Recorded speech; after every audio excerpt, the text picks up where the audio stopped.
Praise the Lord. Magandang araw po sa bawat isa sa atin. Kumusta na po kayo dito sa bagong ECQ na ating pong kinalalagyan? Alam ko po, hindi po ito madali mga kaibigan, pero bilang mga Christians, I'd like to believe mga kaibigan na nananatili pa rin po tayong peaceful and hopeful na magiging maayos pa rin po ang lahat sa ating pong mga buhay na mauuwi pa rin po para sa ating ikabubuti. Lahat nitong mga masasamang bagay na nangyayari dito sa ating kapanahunan. Bagamat ganito po ang aking sinasabi, dapat ito po ang maging pananaw nating lahat ng mga Christians. Unfortunately, alam po natin na sa ating pong mga hanay ng mga Christians, meron pa rin po mga natatakot at nag-aalala. Kaya nga po mga kaibigan, bilang mga Christians, kinakailangan po tayong lumago at mag-mature upang hindi po tayo madaling pinanghihinaan ng mga problema at kung ano-ano pa sa ating po mga buhay. Yet, paano po natin malalaman na tayo nga po ay mature or lumalagong Christians na? Now, subukan po nating sagutin ang katanungang ito mga kaibigan dito sa ating pong message para sa araw na ito na aking pinamagatang mature o baby Christian ka? At ito po ay ating mababasa dito po sa aklat ng Hebreo chapter 5, 11 to 14. Sabi po rito, marami pa kaming masasabi tungkol sa bagay na ito. Ngunit mahirap ipaliwanag sa inyo sapagkat napakabagal ninyong umunawa. Dapat sana'y mga tagapagturo na kayo, subalit hanggang ngayon, kailangan pa kayong turuan ng mga panimulang aralin ng salita ng Diyos. Dapat sana'y kumakain na kayo ng matigas na pagkain, ngunit hanggang ngayon ay gatas lamang ang inyong kaya. Ang sanggol pa ay nabubuhay sa gatas at wala pang karanasan tungkol sa mabuti at masama. Ang matigas sa pagkain ay para sa may sapat na gulang at dahil sa pagsasanay ay marunong ng kumilala ng pagkakaiba ng mabuti at masama. Bawat hindi po sinabi mga kaibigan kung sino ang author nito pong aklat ng Hebreo, marami po mga commentators ang nagsasabi na ito po ay walang iba kundi si Apostol Pablo. Bakit nga po hindi rin? Sapagkat alam po natin siya ay isang aral na Pariseo. As a background, yung bagay po na tinutukoy dito ng author ay walang iba kundi yung pagiging high priest ng ating Panginoong Hesus Kristo tulad po ni Melchizedek. Isang tao na hindi alam kung saan po nagmula. At dito po ipinapakita yung perpetual o yung tuloy-tuloy na pagiging priest, high priest ng ating pong Panginoong Hesus Kristo. Isang talakayan na maaaring mahirap pong maunawaan ng mga baby Christians pa. Now, dito po sa ating binasa, mapapansin po natin ang dalawang uri ng Christians. Yung mature o malagong Christian na kaya na pong magturo at yung isa naman pong baby o sanggol pang Christian. Question is, alin po tayo dito sa dalawang ito mga kaibigan? Atin pong alamin. At I say mga kaibigan, yung unang pinagkaiba ng mature doon sa baby Christian, yung mature Christian, mabilis makaunawa ng mga aralan patungkol sa Diyos, samantalang yung baby Christian po, mabagal makaunawa. Bakit ko po ito binanggit? Dito po sa verse 11 natin binasa kanina, it reads, marami pa kaming masasabi tungkol sa bagay na ito, ngunit mahirap ipaliwanag sa inyo sapagkat napakabagal ninyong umunawa. Pansinin po yung word na ginamit ng author, napakabagal. Ipinihiwatig po na wala doon sa kanyang expectation yung kanilang kabagalang matuto.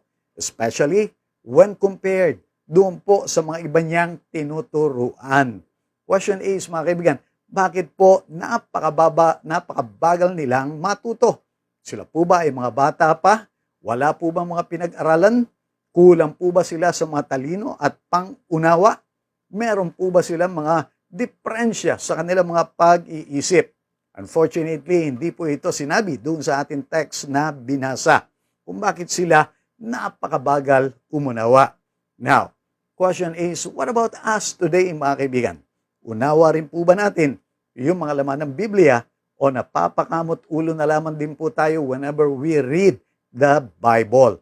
But I say, mga kaibigan, mabagal po silang umunawa, hindi dahil kulang sila sa talino at kakayahan, kundi dahil pabaya sila sa mga espiritual na bagay tulad ng pag-aaral ng salita ng Diyos. Bilang Christians, may Espiritu Santo sila na nagbibigay ng kaunawaan sa mga bagay ng Diyos. At ganyan pa rin po maging dito sa ating kapanahunan. Dito po sa unang 1 chapter 2 verse 27, it reads, "Gayunpaman, ang Espiritu'y ipinagkaloob na ni Kristo sa inyo, at habang ang Espiritu'y nananatili sa inyo, hindi ninyo kakailanganin turuan pa kayo ng iba. Ang Espiritu ang nagtuturo sa inyo tungkol sa lahat ng bagay." As Christians, mga kaibigan, tayo po yung templo ng Diyos at ng Espiritu Santo. Sumasa atin po siya. At siya po yung nagbibigay ng talino, kaunawaan sa lahat po ng bagay. Kasama na po, lalong-lalo na, yung mga bagay patungkol sa Diyos. Kaya kaya po sana nating maintindihan yung mga kapahayagan patungkol sa Diyos. Now, kahit nga po tayo lang on our own, simpleng pag-aaral, pagbabasa po natin, we should be able to understand what the Bible tells us. Yet, mga kaibigan, just to make sure po, talagang maintindihan natin, pinadalhan pa rin po tayo ng Diyos ng kanyang mga lingkod. Kaya po, merong mga apostol, ebanghilista, propeta, may mga pastor, may mga guro na ipinadala po sa atin para tayo ay gabayan at maaring para dagdag pressure para talaga po tayong nagbabasa ng Bible. So, I say mga kaibigan, hindi po problema yung kakayahang umunawa. Ang problema naroroon po sa kagustuhan mag-aral at matuto. Bakit nga po mga kaibigan? Maaari sabihin natin, marami tayo mga kaabalahan, kaya parang wala tayong panahon mag-aral ng Bible. Minsan, abala po tayo sa ating po mga pag-aaral, maaring abala tayo doon sa ating po mga pag-opisina, pagtatrabaho, o maaring doon sa mga gawaing bahay, doon sa ating mga pagpapamilya, at maaring naubos po yung ating mga oras, yung ating mga lakas. Kaya lang mga kaibigan, if we consider na meron pa rin naman po pala tayong panahon para doon sa TV, Facebook, mga kaibigan, doon sa mga computer games, pamamasyal, at kung ano-ano pa, I say mga kaibigan, we should have the time para magbasa rin ng Biblia. Kaya nga po ng ating kasabihan, kung gusto, may paraan, kung ayaw, may dahilan. Alin na sa iyo, kaibigan? Now, kung nais po natin bumilis yung ating kaunawaan sa mga bagay ng Diyos at mapagpala sa ating buhay, pag-aralan po natin ang Biblia ng may kaseryosohan. At ano po yung pag-aaral ng Bible na merong kaseryosohan? Consider yung sinabi po ni Moises kay Joshua, mga kaibigan. Sabi po niya, huwag mong kaliligtaan basahin ang aklat ng kautusan, pagbulay-bulayan mo iyon araw at gabi upang matupad mo ang lahat na nakasaad doon. At sa ganoon, magiging masagana at matagumpay ang iyong pamumuhay. Listen now mga kaibigan, yung instruction po para kay Joshua, araw at gabi niyang pag-aralan yung salita ng Diyos. Bakit po? Para matapos niya lahat ng mga nakasulat doon at para tumatakbo doon sa kanyang puso at kaisipan. Kasi kung tuloy-tuloy, pabalik-balik na binabasa po niya yung kasulatan, I'm telling you, maaaring ma-memorize pa po niya yung mga nakasulat doon.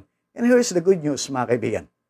Yung po mga bagay na lagi nating nababasa, lagi po nating napapakinggan, I tell you, makaka-impluwensya po nung ating mga pag-iisip, nung ating mga pananalita, at maging nung ating pong mga pagkilos. Consider na lamang po, mga kaibigan, yung mga ordinaryong awit na lagi po nating napapakinggan. Alam po ninyo, kung lagi natin napapakinggan, before you know it, sa ulado mo na. At nagiging automatic na sa iyo yung awitin itong awit na ito. I say, mga kaibigan, the same goes dun po sa Word of God. Kung lagi nating nababasa, o lagi rin po nating naririnig. And alam po ninyo, mga kaibigan, ito yung kailangan natin para lumago sa ating pananampalataya. Remember, yung Romans 10:17, ano po yung sabi ron? Faith comes from hearing and hearing the Word of God. Lalago yung ating pananampalataya, yung ating pagkakilala sa Diyos, magtitiwala tayo sa Kanya, at aasa tayo sa Kanya. And I'm telling you, ipapamuhay po natin yung Kanyang mga salita, maggagabayan tayo, makakaranas tayo ng maraming pagpapala sa ating po mga buhay. Listen now, mga kaibigan, I say, malaga po itong inyong ginagawa. Nanonood kayo nitong ating preaching video. Maaring pag wala po tayo nung hard lockdowns, mga kaibigan, we can go to the church at makinig po doon ng actual, mga kaibigan.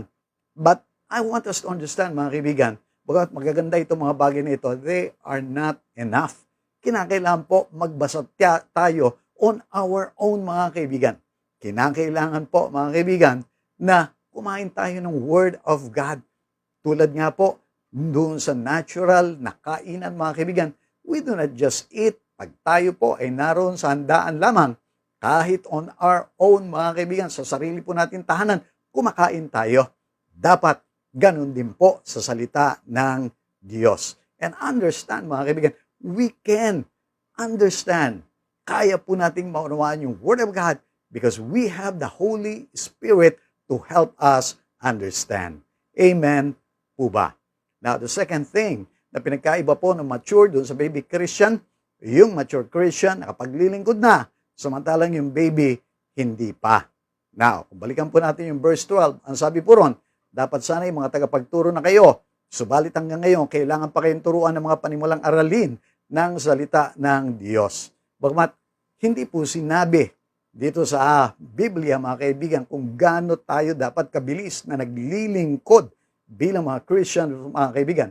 Hindi rin naman po dapat na pinaghihintay natin ng napakatagal na panahon ang Diyos bago tayo maglingkod. Kaya nga po, nung ipinapaunawa noong author dito, mga kaibigan, dapat daw po nagtuturo na sila. Now, notice, mga kaibigan, maging doon sa normal na buhay. Yung sanggol pa, alam po natin, hindi po makakapagtrabaho yan dahil wala pa po siyang kaunawaan, maaaring walang lakas, wala po mga kakayahan. Yet, as he grow older, mga kaibigan, makakapagtrabaho po siya kahit maliliit na gawain lamang. Now, kung ang Christian po ay say lumalago din, mga kaibigan, dapat nakakagawa din po siya para kay Lord kahit na mga simpleng bagay. Ano po, yung mga example na simpleng bagay that we can be doing for God bilang paglilingkod sa Kanya. What about yung pag-aanyaya po doon sa ating mga kakilala, pumunta doon sa church? What about yung pag-share po natin nitong ating worship preaching video, mga kaibigan? O kaya doon sa Facebook, pagpo-post natin ang mga godly messages. O kaya, mga kaibigan, yung pong pagko-comfort natin doon sa mga kakilala natin na mga pinanghihinaan, may problema. O kaya naman po, doon sa ating mga pananalangin. Ito po ay mga simpleng gawain that we can do kahit hindi po tayo formal ministry workers ng church. So, let us check, mga kaibigan. Ano pong uri ng paglilingkod ang nagagawa na natin kay Lord? Now, kung wala pa po tayong mga paglilingkod na nagagawa, to this day, mga kaibigan, hindi pa po huli, magsisi na tayo, humingi tayo ng kapahayagan kay Lord, hakbangan natin. Kasi minsan, yun lang naman po ang kailangan, ang tayo ay humakbang. Now, unawain po, mga kaibigan, na lahat ng Kristiyano ay iniligtas upang maglingkod din. Kaya nga po ibinigay sa atin ang Espiritu Santo para bigyan tayo ng kapangyarihang makapaglingkod. Consider this following verses, mga kaibigan. Gawa chapter 1 verse 8, ang sabi po ron, subalit tatanggap kayo ng kapangyarihan.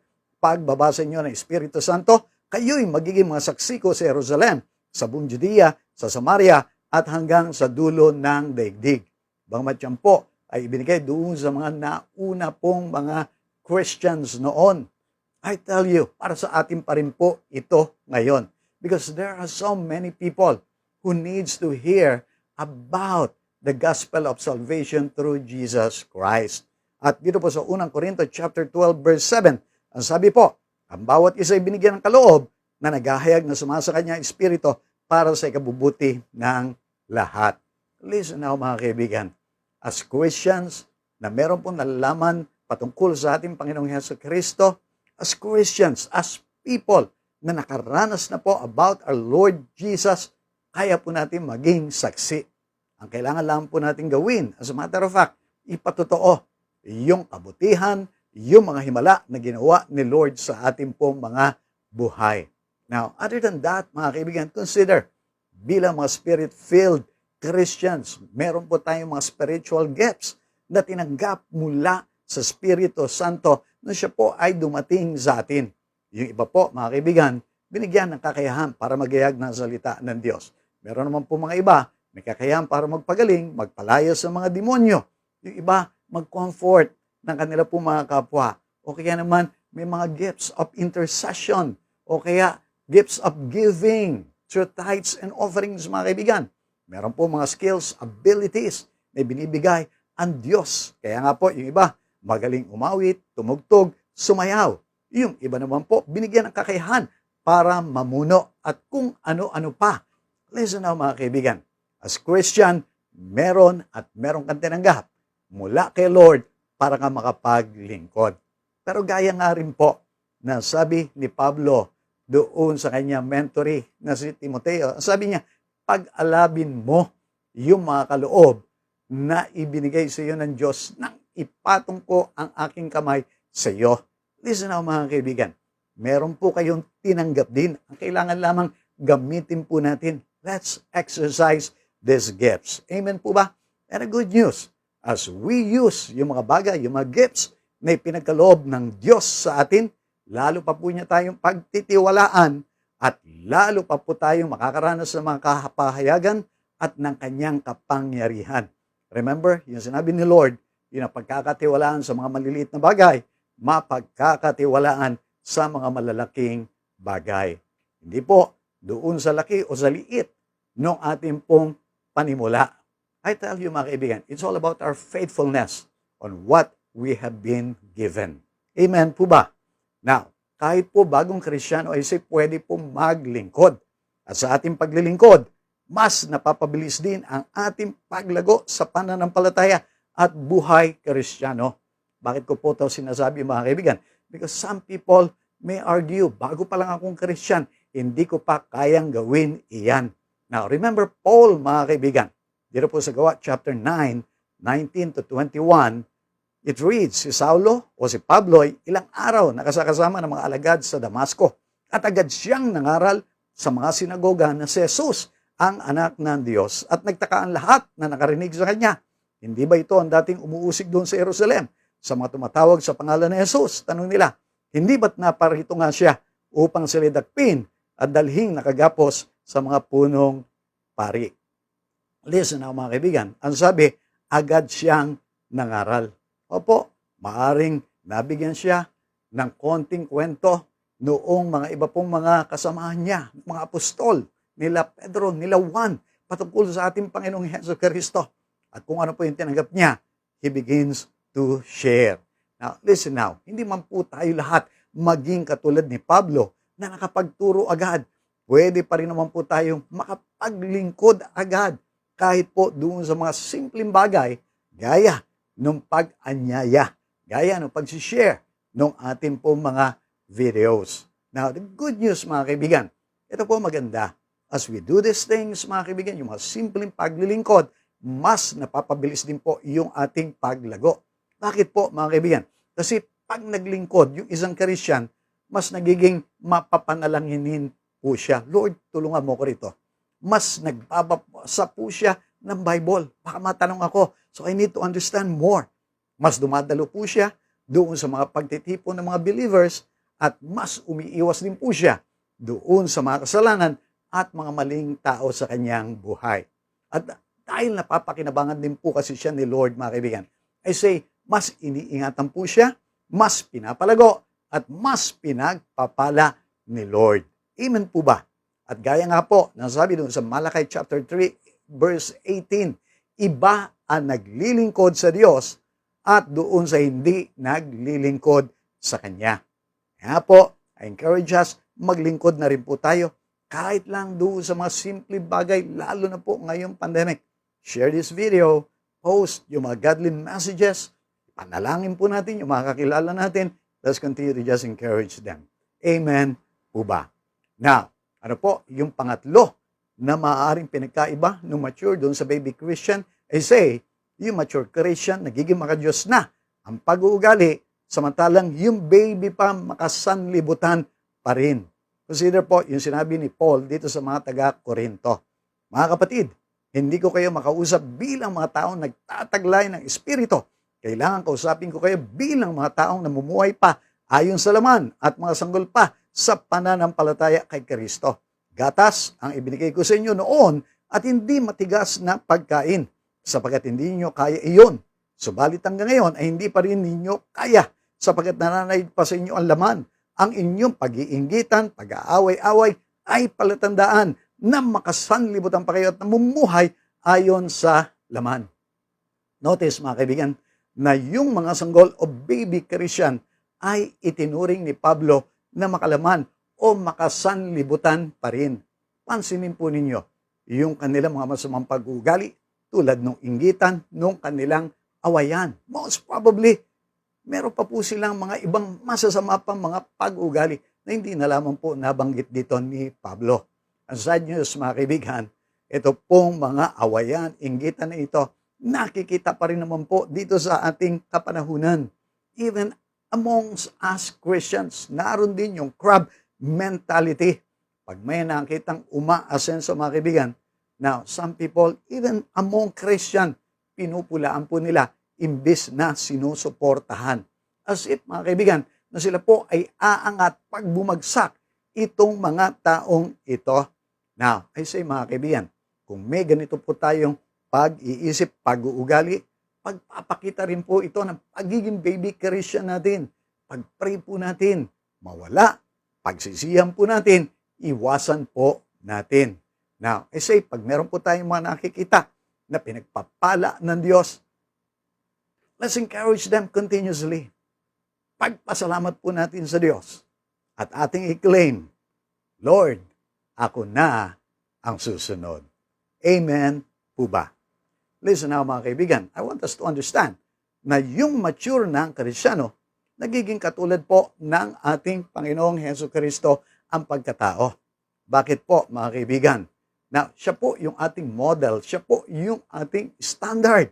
Now, dito po sa Efeso 4:11-13, it reads, binigyan niya ang ilan ng kaloob upang maging mga apostol, iba na may mga propeta, ang iba ay mga ebanghelista, at ang iba ay mga pastor at mga guro. Ginawa niya ito upang ihanda sa paglilingkod ang lahat ng mga hinirang upang maging matatag ang katawan ni Kristo hanggang makarating tayo sa pagkakaisa ng pananampalataya at pagkakilala sa anak ng Diyos at maging ganap ang ating pagkatao ayon sa pagiging ganap ni Kristo. Ang sabi po, at maging ganap tayo ayon doon sa pagiging ganap ng ating Panginoong Hesukristo. Na kung titingnan natin, ano po ba yung pagkatao ng ating Panginoong Hesukristo? Alam po natin, mababa yung kanyang kalooban, masunurin po siya sa Diyos Ama, even at great sacrifice, masipag po siya, mahabagin, matulungin, mapagpatawad, magalang po siya, sumusunod doon sa kanyang magulang, at maging doon sa mga namumuno, mga kaibigan. Alam po niya yung salita ng Diyos, mapapanalangin po siya, mga kaibigan. I'm telling you, konti lamang po ito doon sa napakagagandang pag-uugali, bahagi ng pagkatao ng ating Panginoong Hesukristo. Now, here's the good news, mga kaibigan. Sumasa atin din po yung Holy Spirit na tumulong kay Lord Jesus habang siya po ay fully human dito sa lupa noon.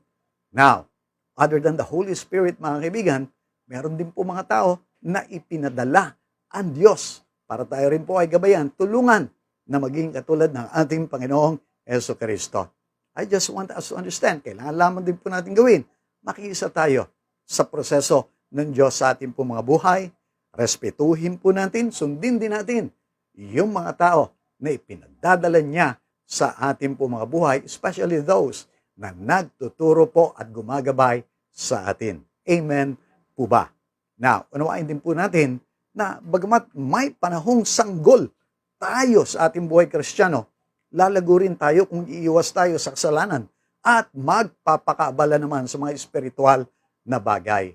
Ba't ko po ito binabanggit? Consider po yung sinabi ni Pedro, mga kaibigan. Sabi niya, kaya nga, talikuran na ninyo ang lahat ng kasamaan, ang lahat ng pandaraya, pagkukunwari, pagkainggit, paninirang puri, gaya ng sanggol. Kayo'y manabik sa dalisay na gatas na espiritual upang lumago kayo tungo sa kaligtasan sapagkat naranasan na ninyo ang kabutihan ng Panginoon. Now, understand this, mga kaibigan. Ang isang sagol po, likas na lalaki. Kung siya lamang po sana ay walang sakit at nabibigyan ng sapat na pagkain. Ganon din po sana sa ating po mga baby Christians sa simula. Now, kung daily lamang din po sana tayo na magbabasa ng Bible, sana kung gaano tayo kadalas kumakain ng pong pagkain pampisikal, sana ganun din pagdating doon sa pagkain espiritual. Sana daily na nananalangin din po tayo. Daily, not necessarily daily, every time na meron po tayo mga fellowships, dumadalo tayo at maglingkod din po tayo. Ayon doon sa ating calling and giftings, mga kaibigan. And I tell you, lalago tayo. Magmamature po tayo bilang mga Kristiyano. And at the same time, mga kaibigan, I say, kung iiwas din po tayo doon sa mga tao, lugar at mga gawain na maaaring magdala sa atin ng spiritual sickness or sins, mga kaibigan, hindi po mahadlangan yung ating mga paglago. Amen po ba? And here's the good news. As we mature, mas mararanasan po natin yung added power, abilities, and blessings na nagmumula sa Diyos. Now, on the other hand, mga kaibigan, huwag po tayong magpapabaya. Meron pong warning din sa atin. Now, I say, kung hindi po tayo lalago, bilang Christians, nanganganib po tayong mapahamak. Kaya nga po, I challenge us, maging mga responsableng Kristiyano po tayo. Why did I say this, mga kaibigan? Dito po sa Lucas chapter 13, meron pong warning ang Lord sa pamagitan po ng talinghaga. Sabi niya, may isang taong may tanim na puno ng igos sa kanyang ubasan. Minsan, tinignan niya kung may bunga ang puno, ngunit wala siyang nakita. Dahil dito, sinabi niya sa tagapag-alaga ng ubasan, 3 taon na akong pumaparito, naghahanap ng bunga sa punong ito, ngunit wala akong makita. Putulin mo na't nakakasikip lang iyan. Ngunit sumagot ang tagapag-alaga, huwag po muna natin putulin ngayon. Huhukayan ko po ang palibot at lalagyan ng pataba. Baka sakali mamunga na sa susunod na taon. Kung hindi pa, saka po ninyo iputol. Now, listen now mga kaibigan. Sino po? Ito pong puno ng igos na pinatutungkulan dito, mga kaibigan. Wala pong iba, kundi tayo. Now, listen now mga kaibigan. We eat up God's resources. We consume God's resources, mga kaibigan. Pero kung hindi po tayo mamumunga, kung hindi po tayo lalago, kung wala po tayo magiging contribution para sa kanyang kaharian, mga kaibigan, we are in danger of being cut off. Remember po, mga kaibigan, yung actual na puno ng igos, nung siniyasat ng ating Panginoong Hesukristo, wala siyang nakuwang bunga. Sinumpa po niya at ito po ay natuyo at namatay. Now, hindi po ganoon kaagad ang ginagawa ng Lord sa atin. But consider, kaya nga po may mga mensahe na ganito para tayo po ay napapaalalahanan. Now, listen now mga kaibigan. That's the reason why we need to be responsible Christians. And here's the good news mga kaibigan. We have the indwelling presence of the Holy Spirit. We can do this. God continues to send us people who will guide us, teach us, at tutulong po para sa ating po mga pangangailangan. I say, wala po tayong excuse, mga kaibigan, para hindi tayo lumago. I hope meron po tayong natutunan sa araw na ito. Let me pray for you, mga kaibigan. Panginoon, maraming pong salamat sa patuloy naming paglago, sa inyo pong dakilang presensya sa aming pong mga buhay. Salamat doon sa mga blessings na aming pong nararanasan. Salamat doon sa privilege na ikaw po ay masamba at mapaglingkuran pa. Yet forgive us kung meron po mga pagkakataon na kami naman po ay nagpapabaya.